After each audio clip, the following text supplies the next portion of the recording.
আসসালামু আলাইকুম প্রিয় সুধী, হযরত মুসা আলাইহিস সালামের পূর্ণাঙ্গ জীবনী সম্পর্কে ধারাবাহিক আলোচনার পঞ্চম পর্বে আপনাকে স্বাগতম। আপনি যদি প্রথম, দ্বিতীয়, তৃতীয় ও চতুর্থ পর্বটি না শুনে থাকেন, উপরে আই বাটনে ক্লিক করে শুনে আসতে পারেন, অথবা ভিডিও ডেসক্রিপশনে লিংক দেওয়া আছে, এই পর্বটি শেষ করেও শুনতে পারেন। সেই সাথে ছোট্ট একটি রিকোয়েস্ট, আপনি যদি এই চ্যানেলে নতুন এসে থাকেন অথবা সাবস্ক্রাইব না করে থাকেন, অনুগ্রহ করে এখনই সাবস্ক্রাইব করে পাশে বেল আইকনটি বাজিয়ে দিন, যাতে পরবর্তী সকল আলোচনা সহজেই পেয়ে যান। তো চলুন শুরু করা যাক আজকের পঞ্চম পর্ব।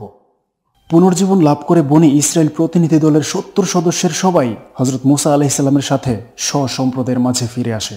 তাদের তুর পর্বতে গমনের পর সেখানে যা সংঘটিত হয়েছে তা সবই তারা এক বাক্যে বনি ইসরায়েলের সম্মুখে বর্ণনাপূর্বক মুসা আলাইহিস সালামের কথার সত্যায়ন করে। তারা অত্যন্ত জোর দিয়ে বলল যে মুসা আলাইহিস সালাম যা বলেন তা অতীব সত্য, এতে অসত্যের লেশমাত্রও নাই। তিনি আল্লাহর কিতাবই তোমাদের জন্য এনেছেন, এটা নির্জলা সত্য, এতে কোনো প্রকার সন্দেহ সংশয়ের অবকাশ নাই। উক্তরূপ জোর সাক্ষ্য প্রদানের সাথে সাথে তারা যোগ করে দিল যে তোমরা সাধ্যানুযায়ী এই কিতাবের আদেশ নিষেধ কার্যকর করে চলো, যতটুকু কার্যকর করা অসাধ্য হবে সেটা আল্লাহ তাআলা ক্ষমা করে দেবেন। প্রতিনিধি দলের উল্লেখিত রূপ সাক্ষ্যের পর বনি ইসরায়েলের কর্তব্য ছিল আল্লাহর শুকরিয়া জ্ঞাপন করে নিজেদেরকে তার দাসত্বে নিয়োজিত করা। সরল নির্মল স্বভাবের এটাই দাবি। কিন্তু প্রকৃতগতভাবে জটিল বক্র স্বভাব ও সন্দেহপ্রবণ বনি ইসরায়েল এক্ষেত্রেও প্রকৃতগত স্বভাবের বহিঃপ্রকাশ ঘটিয়ে বেঁকে বসে। তারা বলে মুসা আলাইহিস সালাম আনিত কিতাবের বিধান খুবই কঠিন, তাই এর আদেশ নিষেধ সম্বলিত বিধিবিধান কার্যকর করা সুকঠিন, এমনকি সাধ্যাতীত। তাদের এহেন হটকারিতাপূর্ণ জবাবে অত্যন্ত রুষ্ট হয়ে আল্লাহ তাআলা হযরত জিবরিল আলাইহিস সালামকে নির্দেশ দেন তুর পর্বতকে তাদের শিরোপরি ঝুলন্ত অবস্থায় তুলে ধরতে। তারা দেখল যেন এখনই ঝুলন্ত পর্বত আপতিত হয়ে তাদেরকে নিষ্পেষিত করে দেবে। কুরআন কারিমে আল্লাহ তাআলা এই সম্পর্কে ইরশাদ করেন, যার অর্থ হচ্ছে, আর সে সময়ের কথা স্মরণ করো যখন পর্বতকে উঠিয়ে তাদের উপর ছাদের মতো ঝুলন্ত রেখেছিলাম, আর তারা ভাবছিল যে এখনই তা তাদের উপর পড়ল বলে। আল্লাহ তাআলা বলেন, যে কিতাব আমি তোমাদেরকে দান করেছি তা দৃঢ়ভাবে গ্রহণ করো এবং তাতে যা নির্দেশ রয়েছে তা স্মরণ রাখো, আশা করা যায় তোমরা মুত্তাকি হবে। সূরা আরাফ আয়াত 172। কুরআন কারিমের অন্যত্রও বনি ইসরায়েলের শিরোপরি তুর পর্বত উত্তোলন করে ধরার কথা বিভিন্ন ভঙ্গিতে আলোচিত হয়েছে। অবাধ্য বক্র স্বভাবাপন্ন বনি ইসরায়েল স্বচক্ষে এই দৃশ্য অবলোকন করে চিৎকার করে ওঠে। গত্যন্তর না দেখে তারা তাওরাতে সব বিধিবিধান মেনে চলার পরিপূর্ণ প্রতিশ্রুতি প্রদান করে। এরপর জিবরিল আলাইহিস সালাম আল্লাহর নির্দেশক্রমে বনি ইসরায়েলের শিরোপরি উত্তোলিত তুর পর্বত স্বস্থানে রেখে দেন। এভাবে তারা বিপদমুক্ত হয় এবং তৌরাতের বিধিবিধান পালনে প্রদত্ত প্রতিশ্রুতি সহজীকরণের উদ্দেশ্যে 12 গোত্রের জন্য 12 জন নকিব নিযুক্ত করা হয়। এই 12 নকিবের দায়িত্ব ছিল নিজেও প্রতিশ্রুতি পালন করা এবং স্বগোত্রের লোকেরা যাতে পালন করতে পারে সে ব্যাপারে খোঁজ খবর রাখা।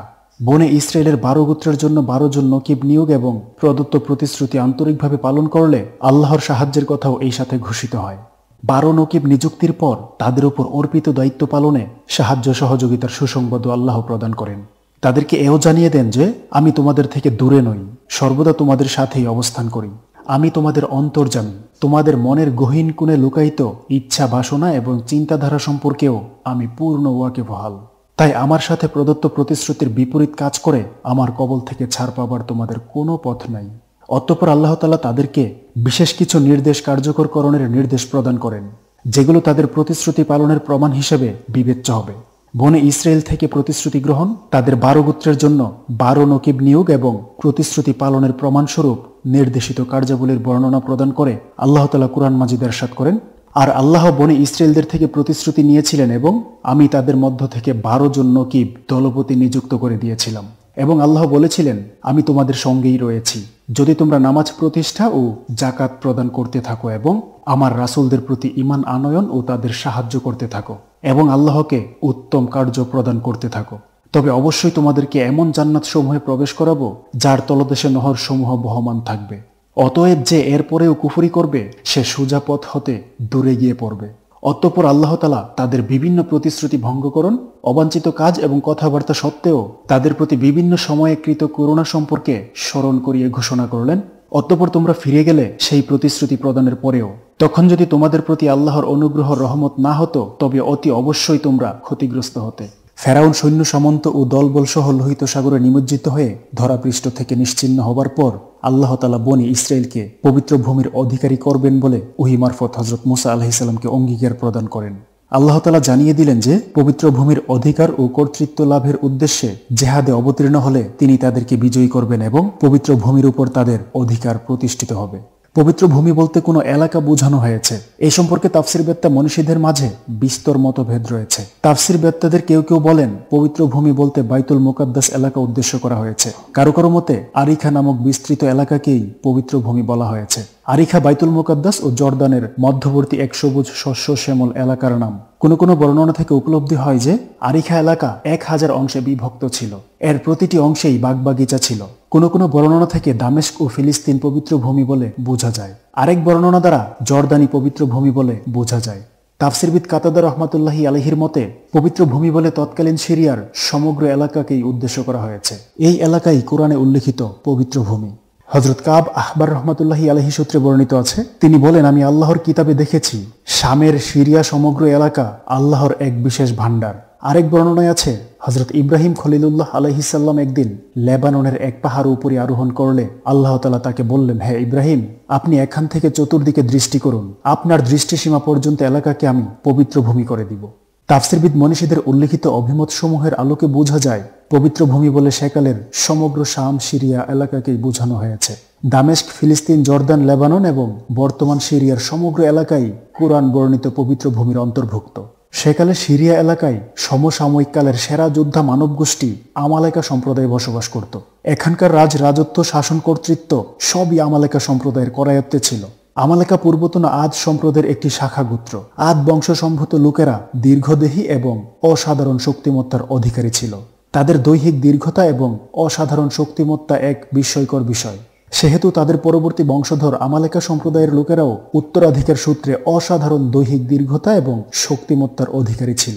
হযরত মুসা আলাইহিস সালাম আল্লাহর অঙ্গীকার মোতাবেক পবিত্র ভূমি শাম দেশ অধিকার করার জন্য বনি ইসরায়েলকে নিয়ে অগ্রসর হন এবং জর্দান নদী পার হয়ে আরিখা নামক সবুজ শস্য শ্যামল বাগবাগিচাপূর্ণ এলাকায় শিবির স্থাপন করেন।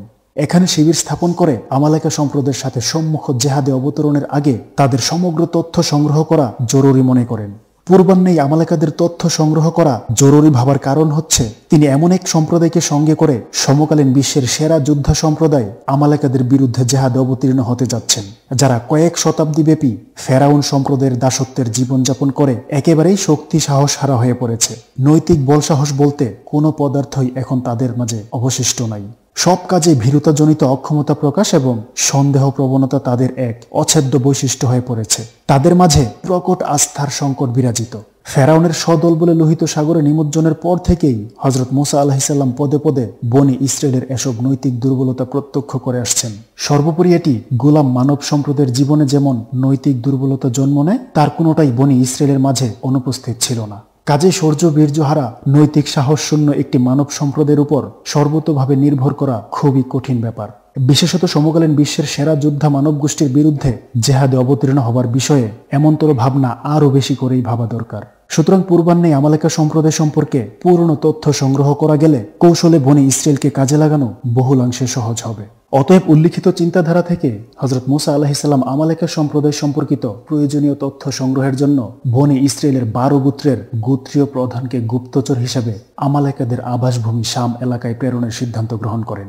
প্রেরণকালে তাদেরকে নির্দেশ দেওয়া হয় তারা সেখানে যা কিছু দেখবে শুনবে তা হযরত মুসা আলাইহিস সালাম ছাড়া অন্য কারো কাছে ব্যক্ত করতে পারবে না। এইরকম কঠোর নির্দেশ প্রদান করে 12 গোত্র প্রধানকে আমালেকার আবাসভূমি শাম এলাকার উদ্দেশ্যে রওনা করে দেওয়া হয়। তারা বাইতুল মুকাদ্দাসের পথ ধরে সম্মুখে অগ্রসর হতে থাকে। শাম এলাকায় উপনীত হয়ে আমালেকার এক ব্যক্তির সাথে 12 গোত্র প্রধানের সাক্ষাৎ হয়। তাফসির বেত্তাদের কারো কারো মতে এই ব্যক্তি হল কল্পকথার নায়ক উজ বিন উনক।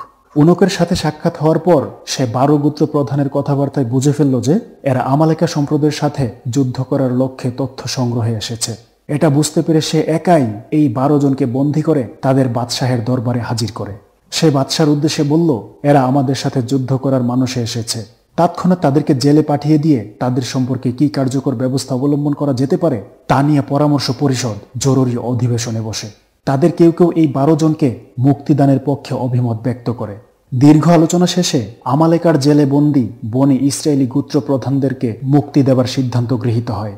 এই সিদ্ধান্ত গ্রহণের পেছনে তাদের যুক্তি ছিল তারা স্ব-সম্প্রদায়ের মাঝে প্রত্যাবর্তন করে আমালেকার শৌর্য বীর্য সাহস শক্তিমত্তা সম্পর্কে আলোচনা করবে। ফলস্বরূপ তাদের সম্প্রদায় আমালেকা গোত্রের সঙ্গে যুদ্ধে অবতীর্ণ হওয়ার ইচ্ছা আকাঙ্ক্ষা সম্পূর্ণ পরিত্যাগ করবে এবং সাময়িক হলেও যুদ্ধ প্রস্তুতি গ্রহণের বিড়ম্বনা থেকে আমরা মুক্ত পাব।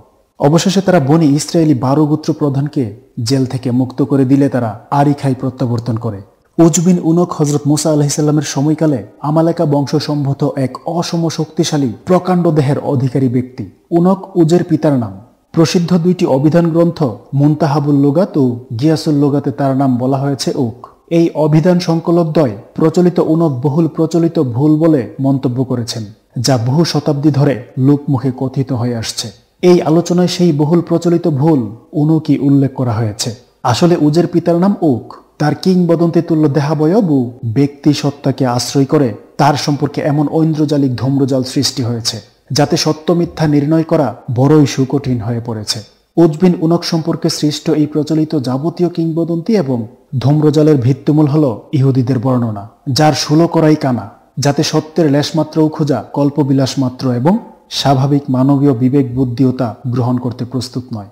তার সম্পর্কে প্রচলিত কল্পকাহিনীগুলোর কিছু, যেমন সে 3033 গজ, আবার কোনো কোনো বর্ণনায় তিনি 1330 গজ লম্বা ছিলেন বলা হয়েছে। সবচেয়ে হকচকিত করে দেওয়ার মতো বৃত্তান্ত হচ্ছে অস্বাভাবিক লম্বা হওয়ার সুবাদে হযরত নূহ আলাইহিস সালামের যুগের মহাপ্লাবনের সময় কিস্তিতে আরোহণ না করেও উজ বিন উনক বেঁচে গিয়েছিল এবং হযরত মুসা আলাইহিস সালামের সময়কাল পর্যন্ত জীবিত ছিল। সমুদ্রে নামলেও তার গোড়ালি পর্যন্ত পানি হতো। বলা হয়ে থাকে হযরত আদম আলাইহিস সালামের যুগে তার জন্ম এবং মুসা আলাইহিস সালামের সময়কাল পর্যন্ত তার জীবন প্রলম্বিত ছিল। সে মাছ ধরে সুউচ্চে তুলে ধরে সূর্যের উত্তাপে রান্না করে খেত। উপরে তার দৈহিক দীর্ঘতা, প্রলম্বিত জীবন, নূহ আলাইহিস সালামের মহাপ্লাবনেও রক্ষা পাওয়া ইত্যাদি তথ্য প্রমাণের প্রয়োজন পড়ে না। এটা সর্বজনীন স্বীকৃত সত্য যে প্রথম যুগের মানুষ দীর্ঘ জীবন লাভ করত এবং তারা অত্যাধিক লম্বাও হতো। কিন্তু উজ বিন উনকের জীবৎকালে এমন আরেকজন অস্বাভাবিক দীর্ঘতা বিশিষ্ট দীর্ঘ জীবনের অধিকারী মানুষের সন্ধান দিতে ইতিহাস ব্যর্থ হয়েছে। তাহলে স্বভাবতই প্রশ্ন জাগে, শুধু এক ব্যক্তির ক্ষেত্রে এমন একটি ব্যতিক্রমী ব্যাপার ঘটার এমন বিশেষ কি কারণ রয়েছে? এর কোনো জবাব প্রদানে ইতিহাস যেমন কঠিনভাবে নীরব, তেমনি এই কল্পকাহিনীর আবিষ্কর্তা, নির্মাতা, ইহুদি বর্ণনাকারীরাও চরমভাবে ব্যর্থ। সুতরাং উজ বিন উনক সম্পর্কে যেসব কল্পকাহিনী ফাঁদা হয়েছে তার 16 আনাই ইহুদিদের মিথ্যাচারের উপর ভিত্তিশীল। এর পেছনে সত্যের লেশমাত্রও নেই। ইহুদি বর্ণনা ভাণ্ডারকে ইসলামী ইতিহাসবেত্তা, হাদিসবেত্তা এবং তাফসিরবেত্তাগণ ইসরাইলিয়াত বলে অভিহিত করেছেন। ইসলামের ইতিহাস, হাদিস, তাফসির শাস্ত্র প্রভৃতিতে ইহুদিদের বর্ণনা ইসরায়েলি রেওয়ায়েতের নামে অভিহিত হয়েছে। দুঃখের বিষয় হচ্ছে ইসলামের প্রাচীন তাফসির সাহিত্য, এমনকি কোনো ইতিহাস গ্রন্থেও উজ বিন উনকের কল্পকাহিনী, কিংবদন্তি এমনভাবে পরিবেশিত হয়েছে যে তা দেখলে চক্ষু চরকগাছ হবার উপক্রম। এই কল্পকাহিনী পরিবেশন উপস্থাপনের ধরন ধারণ দৃষ্টে তা সত্য বলেই ভ্রম হয়। দুঃখজনকভাবে আমাদের অসাবধানী কোনো তাফসিরকারক এবং ঐতিহাসিকের অসাবধানতার বদৌলতেও বহু শতাব্দীকাল ধরে এই ইহুদি মিথ্যাচার চর্চিত হয়ে আসছে এবং আমাদের তাফসির ও ইতিহাস ভাণ্ডারে স্থায়ী আসন পেতে বসেছে। অথচ স্বাভাবিক জ্ঞান বুদ্ধিও এই কল্পকাহিনী গ্রহণে কোনোভাবেই প্রস্তুত নয়। পরবর্তী যুগের ইসলামের ইতিহাসকার ও তাফসির বেত্তাদের কেউ কেউ উজ বিন উনকের অস্তিত্ব ও সময়কাল ইত্যাদি স্বীকার করেন বটে, কিন্তু তার সম্পর্কিত কল্পকাহিনী পুরোপুরি ইহুদিদের চিরাচরিত মিথ্যাচার বলে অভিমত প্রকাশ করেছেন। অনেককে তো উজ বিন উনকের অস্তিত্বের স্বীকৃতি প্রদানেও কুণ্ঠিত বলে মনে হয়। আমালেকা সম্প্রদায়ের আভাসভূমে হযরত মুসা আলাইহিস সালাম প্রেরিত 12 সদস্য বিশিষ্ট প্রতিনিধি দল আমালেকা রাজের জেল থেকে মুক্ত হয়ে আরিখার শিবিরে হযরত মুসা আলাইহিস সালামের সন্নিধানে প্রত্যাবর্তন করে। যাবার কালেই তিনি প্রতিনিধি দলের সদস্যদের সতর্ক করে দিয়েছিলেন তারা যেন সেখানকার কোনো তথ্য বনি ইসরায়েলের সর্বসাধারণের নিকট প্রকাশ না করে। তারা প্রথমত মুসা আলাইহিস সালামের নিকটই আমালেকা সম্প্রদায়ের শৌর্য, বীর্য, অসম সাহস, বীরত্ব এবং অকল্পনীয় প্রকাণ্ড দেহ সম্পর্কে তথ্যাদি উপস্থাপন করে। এতে মুসা আলাইহিস সালাম মোটেও ভীত চিন্তিত হন নাই বা তার উপর এর কোনো প্রভাব পড়তে পারে নাই, কারণ তিনি জানতেন আল্লাহ তাআলা আমালেকা সম্প্রদায়কে সমূহ জেহাদে বিজিত এবং তাকে বিজয়ী করবেন। এই সম্পর্কে আল্লাহ তাআলার প্রতিশ্রুতিও রয়েছে। তিনি আমালেকা সম্প্রদায়ের সাথে জেহাদে অবতীর্ণ হবার সংকল্পে অটল রইলেন। বিপদ হলো নৈতিক সাহস হারা, ভীরু, সন্দেহপ্রবণ, আস্থার দুর্ভিক্ষ কবলিত বনি ইসরায়েল সম্প্রদায়কে নিয়ে। তারা আমালেকা সম্প্রদায় সম্পর্কিত তথ্যাদি ঘুণাক্ষরে টের পেলে আর সম্মুখ জেহাদে অবতরণ করতে সম্মত হবে না। সুতরাং তিনি প্রতিনিধি দলের সদস্যদেরকে পুনরায় সতর্ক করে দেন তারা যেন এসব তথ্য বনি ইসরায়েলের সর্বসাধারণের নিকট প্রকাশ না করে। প্রতিনিধি দলের সদস্যরা প্রথম দিকে মুসা আলাইহিস সালামের সতর্কবাণী প্রতিপালন করলেও পরবর্তীতে আর তা রক্ষা করে নাই। তার সতর্কবাণী উপেক্ষা করে এর পরিপন্থী আচরণ করে বসে। তাদের মধ্যে ইউশা বিন নুন ও কালেব বিন ইউকান্না ব্যতীত আর সবাই যার যার বন্ধু বান্ধব মহলে আমালেকা সম্প্রদায় সম্পর্কিত তথ্যাদি প্রকাশ করে দেয়। ক্রমেই তা তাদের বন্ধুবান্ধবের মহল ডিঙিয়ে সর্বসাধারণের নিকট প্রকাশ হয়ে পড়ে। ফলে তাদের মাঝে আমালেকার শৌর্যবীর্য, অসম শক্তি, সাহস ও বীরত্ব প্রকাণ্ড দেহ রীতিমতো একটা আলোচনার বিষয়ে পরিণত হয়। কিংবদন্তি তুল্য এই সম্প্রদায়ের কথা মনে করলেই ভীরু কাপুরুষ বহু শতাব্দীকাল পর্যন্ত ফেরাউন ও ফেরাউন সম্প্রদায়ের কিপ্তিদের গোলামির অভিশাপে জর্জরিত বনি ইসরায়েলের মাথায় চক্কর আর দেহে কম্পন এসে যেত। তারা বলতে শুরু করলো, আমালেকা সম্প্রদায়ের সাথে সম্মুখ যুদ্ধে অবতরণের বিপদ বরণের চাইতে লোহিত সাগরে নিমজ্জিত হয়ে ধরাপৃষ্ঠ থেকে নিশ্চিহ্ন হয়ে যাওয়াটাই আমাদের জন্য ভালো ছিল। সেই মহাবিপদ থেকে রক্ষা করে এনে মুসা আলাইহিসসালাম আমাদেরকে আমালেকার গ্রাসে পরিণত করতে যাচ্ছেন। আমালেকা সম্প্রদায় সম্পর্কে অবগতি লাভের পর বনি ইসরায়েলের মানসিক অবস্থা বর্ণিত রূপ লাভ করে। আমালেকা সম্প্রদায়ের সাথে সম্মুখ জেহাদে অবতরণ আর মৃত্যু তাদের দৃষ্টিতে সমার্থক হয়ে পড়ে। এই অবস্থায় মুসা আলাইহিসসালাম তাদের প্রতি আল্লাহ তাআলার বিভিন্ন নেয়ামত ও রহমতের কথা স্মরণ করিয়ে তাদেরকে জেহাদে উদ্যত করতে থাকেন। এই উপলক্ষে আল্লাহ তাআলা তাদেরকে প্রদত্ত বিভিন্ন নেয়ামতের কথা স্মরণ করিয়েছেন। কুরআনে সেই সম্পর্কে আলোচিত হয়েছে, যেমন আল্লাহ তাআলা ইরশাদ করেন, আর সেই সময়ের কথা স্মরণ করো যখন মুসা তার সম্প্রদায়কে বলেছিলেন, হে আমার সম্প্রদায়, স্মরণ করো তোমাদের প্রতি আল্লাহর নেয়ামত, যখন তিনি তোমাদের মধ্যে বহু নবী সৃষ্টি করলেন এবং তোমাদেরকে রাজ্যাধিপতি করলেন আর তোমাদেরকে এমন বস্তু সামগ্রী দান করলেন যা বিশ্ববাসীর মাঝে কাউকে দেন নাই। ফেরাউনের জাদুকরদের সাথে মুসা আলাইহিসসালামের প্রতিদ্বন্দ্বিতা থেকে শুরু করে ফেরাউন সম্প্রদায়ের উপর আল্লাহর আযাব নাজিল, লোহিত সাগরে সদল বলে ফেরাউনের নিমজ্জন আর তাদেরকে নিরাপদে নির্বিঘ্নে সাগর পার করে দেওয়া পর্যন্ত তাদের প্রতি আল্লাহর রহমত করুণা অবারিত ধারায় নাজিল হতে তারা দেখেছে। সাথে সাথে দেখেছে আল্লাহর মহা কুদরত কৌশলও। কিন্তু এতদ সত্ত্বেও ভীরু কাপুরুষ সন্দেহপ্রবণ বনে ইসরায়েল সম্প্রদায় আল্লাহর নির্দেশ সন্তুষ্ট চিত্তে সাগ্রহে মেনে নিতে প্রস্তুত নয়। পবিত্র ভূমিতে আল্লাহ তাদেরকে বিজয় দান করবেন। আল্লাহর এই প্রতিশ্রুতির প্রতিও তাদের প্রবল আস্থার সংকট। তাই তাদের প্রতি আল্লাহর নেয়ামত রহমতের কথা স্মরণ করিয়ে অবশেষে হযরত মুসা আলাইহিসসালাম কুরআনের ভাষায় তাদেরকে আহ্বান জানালেন, হে আমার সম্প্রদায়, তোমরা এই পুণ্যভূমি প্রবেশ করো যা আল্লাহ তোমাদের জন্য নির্দিষ্ট করেছেন, আর পেছনে ফিরে যেও না, তাহলে তোমরা সম্পূর্ণ ক্ষতিগ্রস্ত হয়েই ফিরে যাবে। সূরা মায়েদা আয়াত 21। মুসা আলাইহিসসালাম দুর্ভাগা ভীরু বনি ইসরায়েলকে আল্লাহর নিয়ামত রহমত ও ওয়াদার কথা জানিয়ে বললেন, আল্লাহ তাআলা তোমাদের জন্য পবিত্র ভূমি নির্দিষ্ট করে দিয়েছেন। প্রতিশ্রুতি মোতাবেক তিনি তোমাদেরকে পবিত্র ভূমিতে বিজয় প্রদান করবেন। তোমরা অতীতে অনেক ঘটনার মধ্য দিয়ে দেখতে পেয়েছ যে আল্লাহ প্রদত্ত প্রতিশ্রুতির কোনো অন্যথা হয় না, অথচ হতভাগার দল দ্ব্যর্থহীন কণ্ঠে অস্বীকৃতি জানায়। তাদের এই অস্বীকৃতিমূলক জবাবও কোরআন কারিমে বিধৃত হয়েছে। আল্লাহ তাআলা তাদের জবাব সম্পর্কে ইরশাদ করেন, তারা বলল, হে মুসা, তথায় তো প্রবল পরাক্রান্ত সম্প্রদায় রয়েছে, অতএব আমরা কখনোই তথায় প্রবেশ করব না যতক্ষণ না তারা তথা হতে নিষ্ক্রান্ত হয়। তবে হ্যাঁ, তারা তথা হতে নিষ্ক্রান্ত হলে নিশ্চয়ই আমরা প্রবেশ করব। সূরা মায়েদা আয়াত 22। বনি ইসরায়েলের উল্লেখিত দ্ব্যর্থহীন জবাবে মুসা আলাইহিসসালাম বিস্ময়ে বিমূঢ় হয়ে পড়েন। তিনি ভাবলেন, যেই সম্প্রদায়ের প্রতি আল্লাহ তাআলার এত নিয়ামত রহমত দান করলেন, তাদের চিরশত্রু ফেরাউন ও তার সম্প্রদায়ের কবল থেকে মুক্তি দিলেন, যারা নিজেদের প্রতি আল্লাহর এত নিয়ামত রহমত স্বচক্ষে দেখল, তাদের এই দশা আল্লাহর অঙ্গীকারের প্রতি আস্থা স্থাপনেও কুণ্ঠা। তিনি কি করবেন কিছুই স্থির করতে পারছিলেন না। এই পরিস্থিতিতে 12 গোত্র প্রধানের 2 জন, ইউশা বিন নুন ও কালেব বিন ইউকান্না, বনি ইসরায়েলকে মুসা আলাইহিসসালামের আদেশ পালনে উদ্বুদ্ধ করতে এগিয়ে আসেন। তারা বনি ইসরায়েলকে বললেন, দেখো, আমালেকা সম্প্রদায়ের ভয়ে ভীত হওয়ার কোনো কারণ নাই। আল্লাহ তাআলা তোমাদেরকে বিজয় দান করবেন এবং তাদের আভাসবোম পবিত্র ভূমি তোমাদের করায়ত্ত করে দেবেন বলে তার মনোনীত রাসূলের মাধ্যমে অঙ্গীকার প্রদান করেছেন। সুতরাং তোমরা আল্লাহর অঙ্গীকারের প্রতি পরিপূর্ণ আস্থা রেখে আমালেকা সম্প্রদায়ের সাথে জেহাদে প্রবৃত্ত হও। বিজয় তোমাদের পদচুম্বন করবে। তোমরা আগে শুধু বাইতুল মুকাদ্দাস উপনীত হও। যেই শত্রুর ভয়ে তোমরা এত ভীত সন্ত্রস্ত হয়ে পড়েছ, তারা তোমাদের ভয়ে দেশ ছেড়ে পালাবে।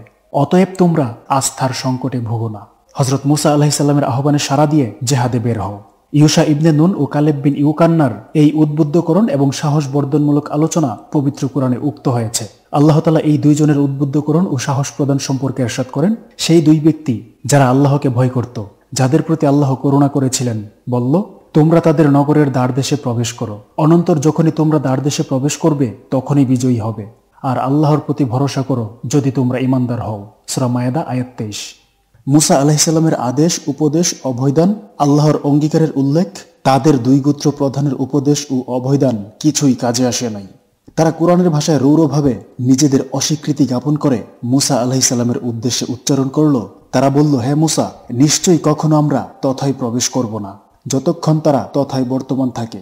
অতএব আপনি এবং আপনার রব গিয়ে যুদ্ধ করুন। আমরা তো এখানেই অবস্থান গ্রহণ করলাম। বনি ইসরায়েলের উল্লেখিত রূঢ় জবাবে হজরত মুসা আলাইহিসসালাম নিতান্ত হতাশ হয়ে পড়েন। আর কোনো আশার আলোই তার সম্মুখে দৃপ্তিমান হচ্ছিল না। তখন তিনি কোরআনের ভাষায় মহান আল্লাহর উদ্দেশ্যে নিবেদন করলেন, হে রব, আমি নিজের উপর এবং নিজ ভাইদের উপর অবশ্যই অধিকার রাখি। অতএব আপনি আমাদের ও এই অবাধ্য সম্প্রদায়ের মাঝে পার্থক্য সূচিত করে দিন। আল্লাহর ওয়াদা অঙ্গীকার, চাক্ষুষ দর্শনকৃত নিয়ামত, রহমত সবকিছুর প্রতি ভ্রুকটি হেনে বনি ইসরাইল আল্লাহর রাসূল মুসা আলাইহিসসালামের আহ্বানের জবাবে রূঢ় ভাষায় অস্বীকৃতি জ্ঞাপন করল। তিনিও তার হতাশা নিরাশার কথা আল্লাহর দরবারে নিবেদন করলেন। তখন প্রবল পরাক্রমশালী, পরাক্রান্ত ক্ষমতার অধিকারী আল্লাহ তাআলার ক্রোধ সমুদ্রে বান ডাকে। আল্লাহ এই অবাধ্য সম্প্রদায়কে শাস্তিদানের সিদ্ধান্ত গ্রহণ করেন। হজরত মুসা আলাইহিসসালাম নিবেদন করলেন, হে আল্লাহ, আমার নিজের ও আমার ভাইয়ের উপরই আমি অধিকার রাখি। অতএব আপনি আমাদের ও এই অবাধ্য সম্প্রদায়ের মাঝে পার্থক্য সূচিত করে দিন। এর ব্যাখ্যায় তাফসিরবিদ সাহাবী হজরত আব্দুল্লাহ ইবনে আব্বাস রাদিয়াল্লাহু আনহু বলেন, হজরত মুসা আলাইহিসসালামের এই দুয়ার সারমর্ম হচ্ছে, এই অবাধ্য সম্প্রদায় শাস্তি পাবার যোগ্য, তাই তাদেরকে শাস্তি দিন। আর আমরা দুই ভাই যা পাবার যোগ্য তা প্রদান করুন। আল্লাহ তাআলা হজরত মুসা আলাইহিসসালামের দোয়া কবুল করেন এবং বনি ইসরাইলের শাস্তির ঘোষণা দেন। আল্লাহ তাআলা ইরশাদ করেন, এদের সম্পর্কে সিদ্ধান্ত হলো এই দেশ 40 বছর পর্যন্ত এদের হস্তগত হবে না। এভাবেই তারা ভূপৃষ্ঠে মাথা কুটে কুটে ফিরবে। সুতরাং আপনি এই অবাধ্য সম্প্রদায়ের জন্য অনুতাপ করবেন না। বনি ইসরায়েলের আল্লাহর আদেশ নিষেধ ও অঙ্গীকারের প্রতি অনাস্থার ভাব, সন্দেহ প্রবণতা, ভীরুতা এসব তো বিস্ময়কর বটেই। তার চেয়ে বেশি বিস্ময়কর মনে হয় পবিত্র ভূমির ফলফলাদি, শস্যাদি ইত্যাদির বিবরণ শুনতে পেয়েও সেই এলাকার অধিকার লাভের প্রতি প্রলুব্ধ না হওয়া। কেননা মুসা আলাইহিসসালাম প্রেরিত 12 সদস্য বিশিষ্ট প্রতিনিধি দল এসে পবিত্র ভূমিতে ফলফলাদি ফলনের যে বর্ণনা প্রদান করেছে, তাতে যে কোনো মানব সম্প্রদায় সেই এলাকার অধিকার লাভের প্রতি উৎসাহ জাগার কথা। কিন্তু এক্ষেত্রে বনি ইসরাইল চিরাচরিত মানব প্রবৃত্তি বহির্ভূত আচরণই প্রদর্শন করেছে। প্রতিনিধি দল এসে তথায় বসবাসরত আমালেকা সম্প্রদায়ের প্রবল পরাক্রান্ত অসম শক্তিমত্তার বর্ণনার সাথে সাথে বলছে যে সেই এলাকা একটা শস্য শ্যামল উর্বর এলাকা। সেখানে প্রচুর আঙুর ও ডালিম উৎপন্ন হয়। সেখানে উৎপন্ন একটি ডালিম কয়েকজনের বোঝা। ডালিমের একটি দানা 10 জন লোক খেয়ে পরিতৃপ্ত হতে পারে। তাদের আর অন্য কিছু খাবার প্রয়োজন হয় না। একটা ডালিমের খোলে 10 জন লোক অবস্থান করতে পারে। তারা সেখানকার আঙুর ও ডালিম এনে হজরত মুসা আলাইহিসসালামকে দেখিয়েছেন।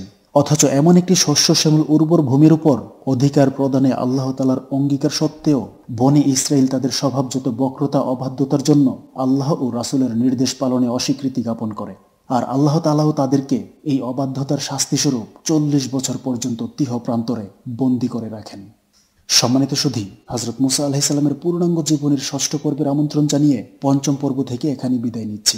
আপনি যদি 1 থেকে 4র্থ পর্ব পর্যন্ত না শুনে থাকেন, উপর আই বাটনে ক্লিক করে শুনে আসতে পারেন, অথবা ডেসক্রিপশনে লিংক দেওয়া আছে, চাইলেই শুনে নিতে পারেন।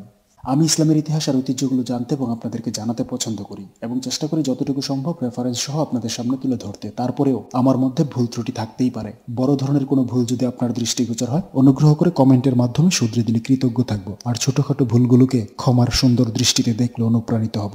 সর্বোপরি আলোচনাটি যদি ভালো লাগে একটি লাইক দিতে পারেন, প্রচারের স্বার্থে আলোচনাটি শেয়ার করতে পারেন এবং নিয়মিত এই ধরনের আলোচনা পেতে অনুগ্রহ করে চ্যানেলটি সাবস্ক্রাইব করতে পারেন।